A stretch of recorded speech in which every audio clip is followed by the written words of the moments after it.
For the repair of the Korval E&P-01 controllers, the following procedures were necessary: replacement of various electronic components and general cleanup of the units.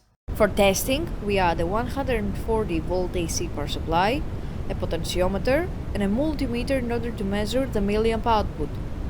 By manipulating the potentiometer, we see that the unit reacts and outputs the full 4 to 20 milliamp according to the set point and the process variable.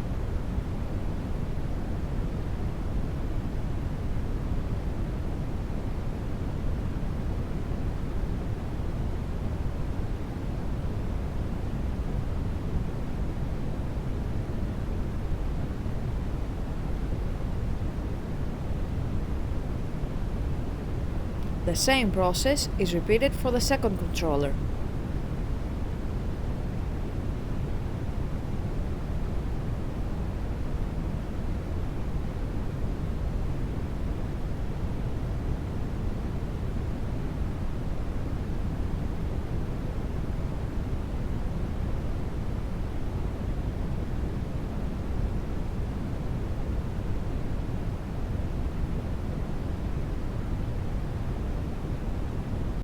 It is now clear that all controllers are working successfully and are ready to be delivered to the customer.